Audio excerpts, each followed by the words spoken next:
네, 주식 파파라치 시간으로 이어가도록 하겠습니다. 어느 쪽에 지금 시장에서는 포커스를 맞출 필요가 있을까요?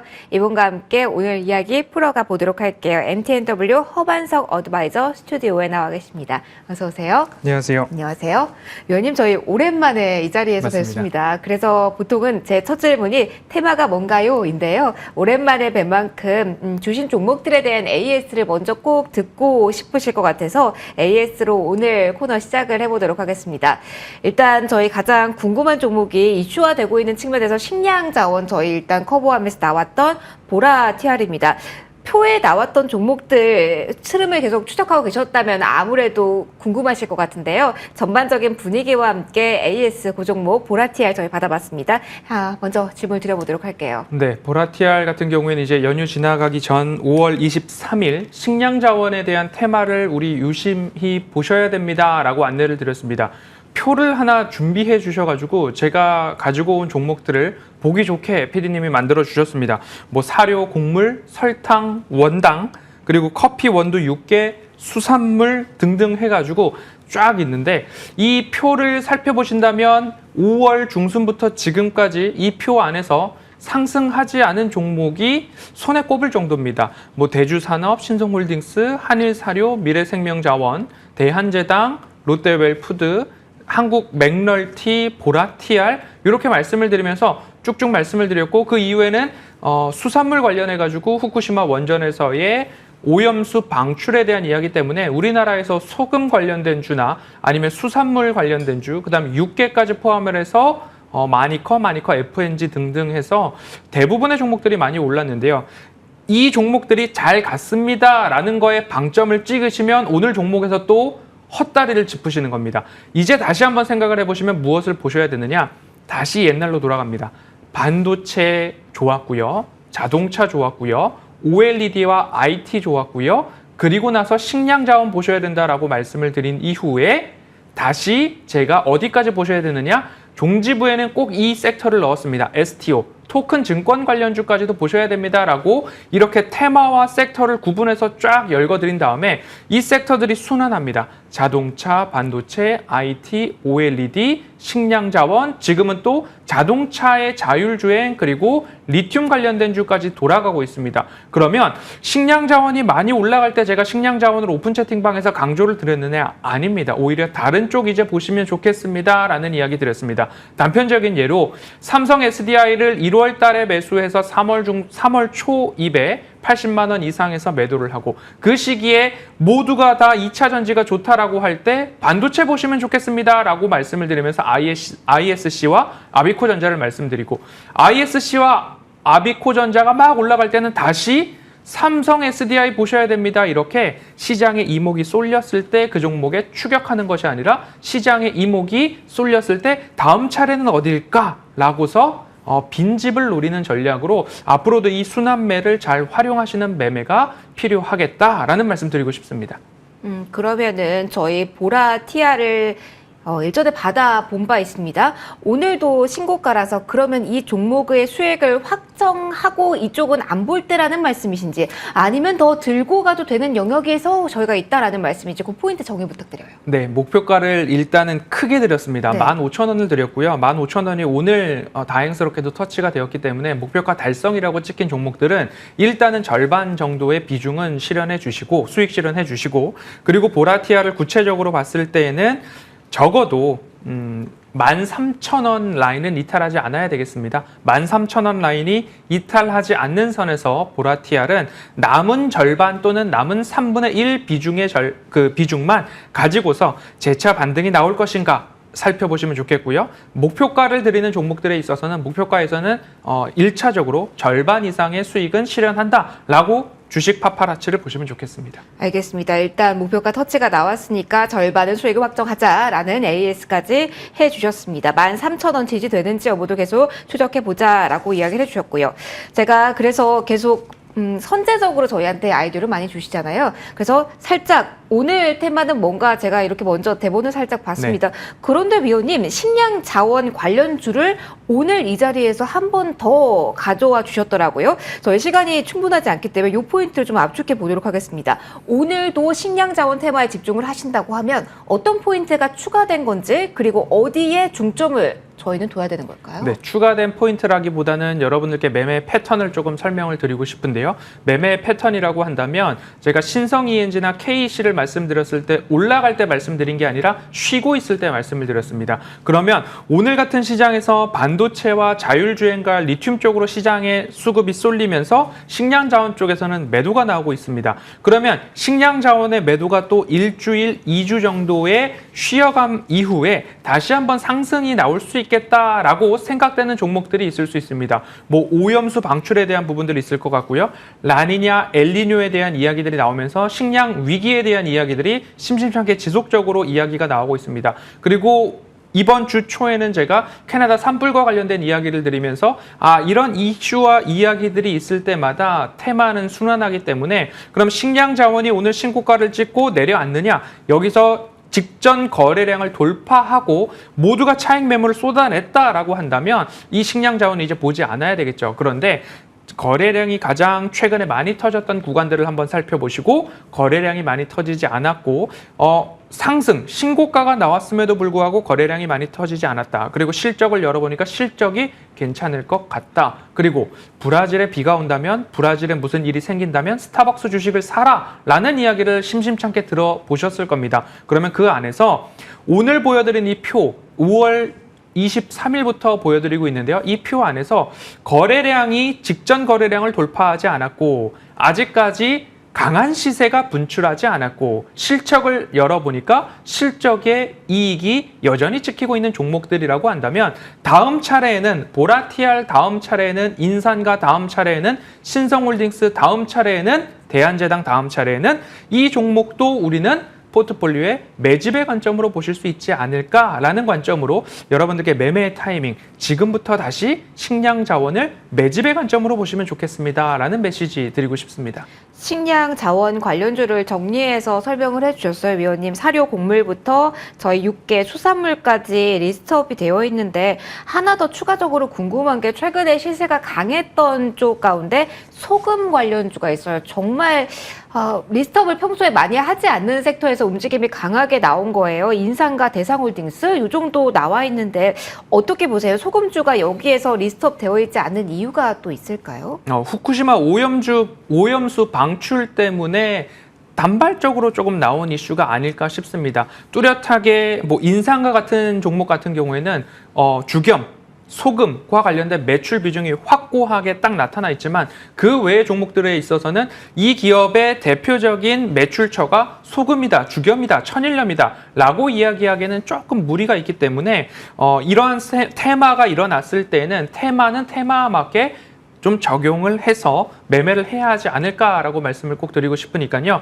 내가 우연찮게 이 테마를 따라잡았다. 이 테마를 따라잡았는데 가장 대장주는 설탕에서는 대한제당이었고 소금에서는 인산가다라고 정리할 수 있겠습니다. 그럼 하나 더 궁금한 게요. 사료 곡물부터 커피 원두까지는 사실 기상 이후 관련해서 이슈화가 되고 있는 건데 유가 수산물과 같은 경우는 후쿠시마 오염수 방류와 관련해서 묶여서 움직이기도 하잖아요. 그렇습니다. 그 시선은 저희 어떻게 정리를 해야 될까요? 지속적으로 오염수가 방출될지 방출되지 않을지에 대한 이야기는 아직 확정된 건 없고 일본 정부가 방출을 하겠다고 그림을 그려놨지만 일본 어민들까지 나서가지고 방출하면 안 된다라는 이야기가 있고요. 방송 들어오기 직전에 보니까 우리나라에서도 과학적으로 확신이 들기 이전까지는 방출에 대해서 또는 수산물 수입에 대해서 결정하지 않겠다라는 이야기가 정부에서도 있었습니다. 그렇기 때문에 후쿠시마 오염수 방출에 대한 거는 진짜 방출이 될 때까지 살아있는 테마다라고 보시고 대응하시면 좋을 것 같습니다. 알겠습니다. 다른 모멘텀도 있으니까 육계 수산물까지는 보는 게 괜찮겠다라는 아이디어 함께 해주셨고요.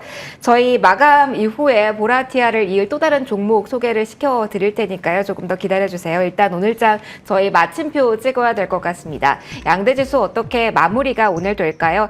플러스권에서 마감 대기하고 있습니다. 수급적인 외국인 쪽에서의 변화가 나왔고요. 오늘 원달러 환율이 1270원 선까지 가파르게 떨어졌다라는 게 가장 큰 특징입니다. 매크로 측면에서 FOMC 앞둔 자리에서 강력한 오름세가 나타났는데요. 지수의 특징, 환율의 모멘텀, 그리고 종목들에 대한 이야기까지 잠시 후 정리해보도록 하겠습니다. 이렇게 6월 13일 화요일장은 문을 닫도록 하겠습니다.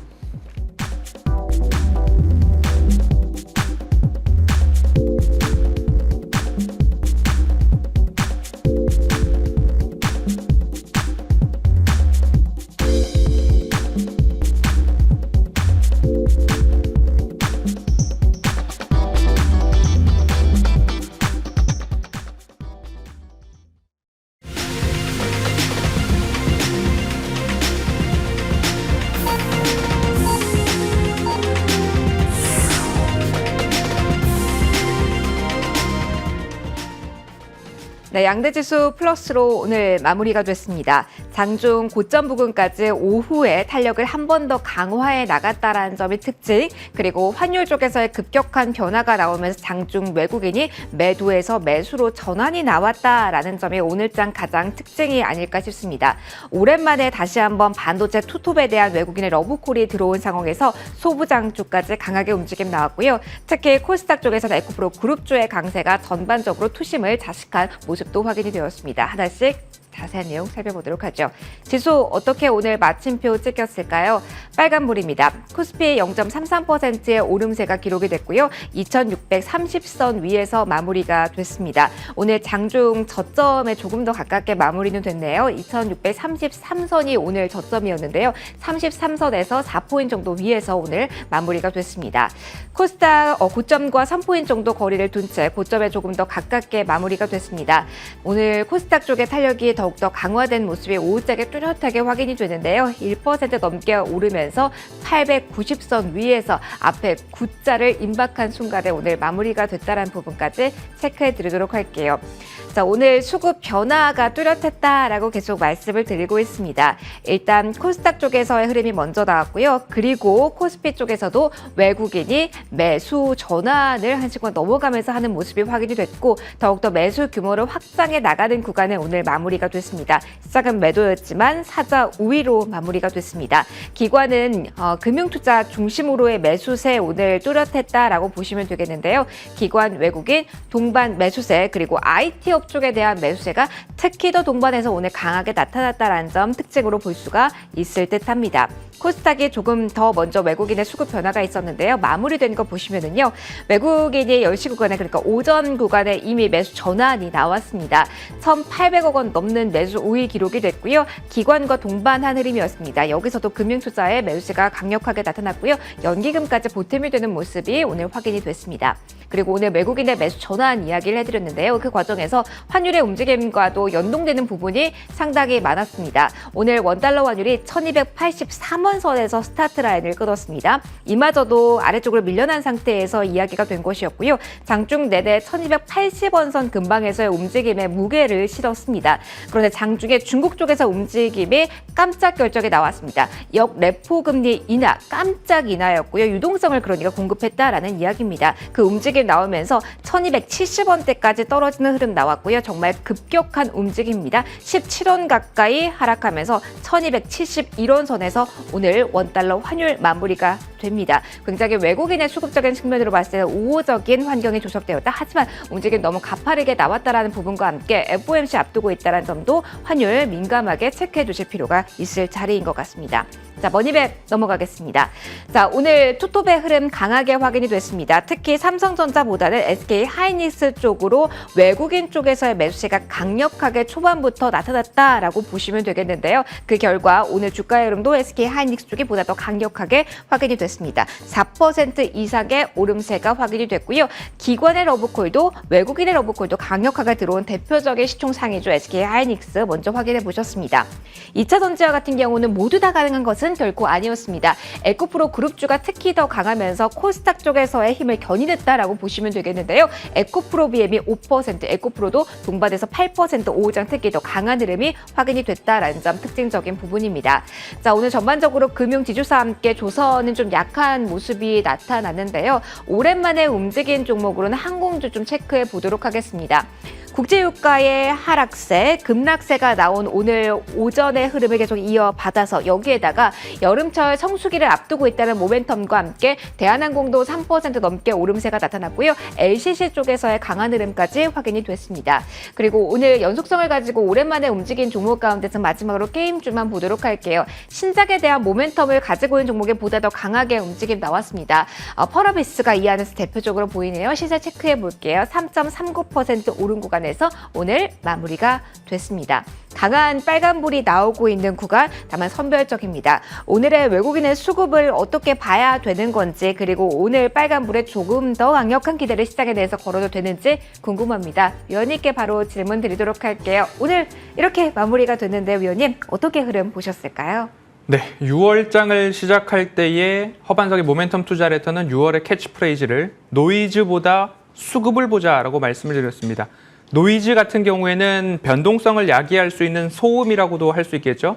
뭐 구체적으로 우리가 보는 환율이나 아니면 추가적으로 있는 일정상의 이벤트들, 특히 이번 주 같은 경우에는 CPI 오늘 밤 발표가 되고요. FOMC 회의, PPI, 그다음에 일본의 통화정책 회의 등등등 다 일정들이 있습니다. 이런 노이즈가 많은 때에 우리가 노이즈에 휘둘리게 된다면 이것 때문에 팔아야 되고 이것 때문에 어떻게 해야 되고 이것 때문에 좀 어떻게 하고 싶어 라는 기준선들이 조금 오락가락하게 될 수 있습니다. 하지만 6월을 시작할 때 노이즈보다는 수급을 보자. 수급 중에서도 외국인의 수급을 보자. 이 이야기는 지난해부터 지속적으로 제가 입버릇처럼 제가 아세이 외국인 하면 여러분들도 말할 수 있죠. 외국인들이 하는 대로 보는 대로 가는 대로 우리도 동행하면 된다.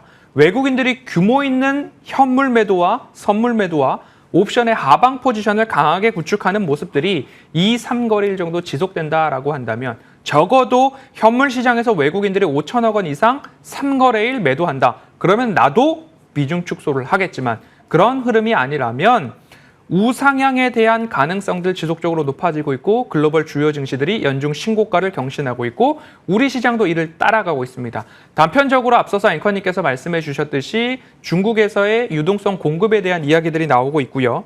그리고 미국에서는 견조한 고용 때문에 경기 침체가 보다 멀리 있을 수 있다라는 시장에 대한 반응들이 하나하나 나타나고 있습니다. 그러면 우리 시장 기준으로 봤을 때는 외국인들의 매집이 잘 되어 있는 종목들 중심으로 상승 탄력이 높게 나오고 있고 다음 달 1일 발표되는 ISM 서베이, ISM 제조업 지수를 시작으로 해서 바닥을 딛고 반등하는 모습들이 나타난다면 제가 기다리고 바라고 고대하고 있는 상승 탄력도 가장 높은 3번 구간이 오게 된다라는 이야기 드리고 있습니다.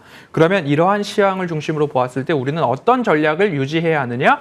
주식 비중을 지켜가야 됩니다. 지금 같은 시장에 이제는 순환매를 따라가는 것은 순환매용 계좌의 비중을 따로 띄워 놓으시고 지금 같은 시장에서는 외국인과 기관의 매집이 잘 되어 있는 종목들 중심으로는 스트롱 롱, 주식 비중을 절대적으로 줄이지 마시고 상승이 끝나고 조정이 2거래일 이상 나온다. 오히려 그때 매도하는 게 더 낫겠다. 그러니까 주식 비중 꼭 유지하면서 가는 전략 이어가시면 좋겠습니다. 계속해서 시작에 대해서 긍정적인 뷰를 저희와 공유해주고 계십니다. 자, 그런 상황에서는 종목에 대한 이야기도 깊이 있게 들어가 봐야겠죠. 저희 식량 자원 관련된 이야기를 장 마감 전에 하고 있었습니다. 그럼 위원님, 지난번에는 보라티알 중심으로 이야기를 해봤잖아요. 이번에는 어떤 종목에서 그 가능성을 보셨을까요? 네, 힌트를 잠시 전에 드렸죠. 브라질에 비가 오면 스타벅스 주식을 사라. 우리나라에서 스타벅스 주식을 사기보다는 한국 맥널티라는 종목을 보시면 어떨까라는 말씀 드리고 싶습니다. 차트를 조금 길게 열어놨습니다. 2015년도부터 지금까지 코로나 팬데믹을 지나면서 이 바닥 구간을 훼손한 적이 있는가 살펴보았더니만 이 바닥 구간을 훼손한 적은 없었습니다. 다시 한번 살펴보면요. 보라티아를 제가 여러분들께 말씀드릴 때에도 차트상 저위험 구간을 말씀을 드렸죠. 이렇게 해서 차트상 저위험 구간을 말씀드릴 때 이 구간을 훼손한 적이 코로나 팬데믹 이후엔 없습니다. 그러면 우리가 매수할 당시에 이 구간이죠. 이 구간에서 여러분들 매수 도전해 보셔도 크게 손해볼 것 없는 자리이고요. 보라TR 같은 경우 메가커피와 관련된 이야기들, 식량 자원에 대한 이벤트 있을 수 있습니다. 라고 말씀을 드렸습니다. 그럼 다시 한국 맥널티입니다. 한국 맥널티 2015년 이후에 이 라인을 훼손한 적이 없었죠. 그리고 나서 최근의 흐름들을 살펴본다면 이 구간에서는 따박따박 반등이 나오면서 최근 들어서는 윗꼬리를 보이는 거래량에 대한 소식들이 조금 더 있었습니다. 그러면 우리 현재 가격 구간대에서 매수를 한번 도전해 보시고 목표가에 대해서는 1차적으로 6,500원을 말씀을 드리고 그리고 나서 6,500원에서는 절반 정도 비중 축소하고 시세에 따라서 거래량에 따라서 추가 상승을 도모해 볼지 결정해 보시면 좋겠습니다.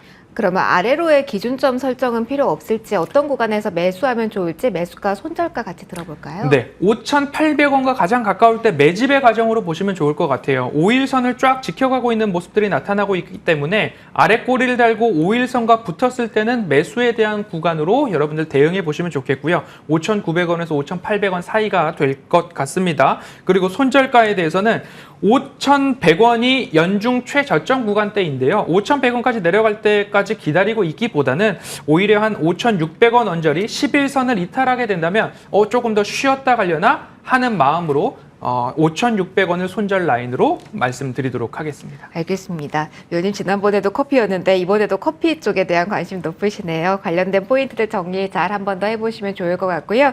마지막 코너 함께해 주신 허반석 어드바이저와 저희 같이 인사드리도록 하겠습니다. 자, 오늘도 빨간불 강하게 켜면서 마무리가 됐습니다. 내일도 긍정적인 이야기들, 기쁜 소식들 가득 들고 여러분의 투자에 도움될 수 있도록 돌아오도록 하겠습니다. 시청해주신 분들 고맙습니다. 내일 뵐게요.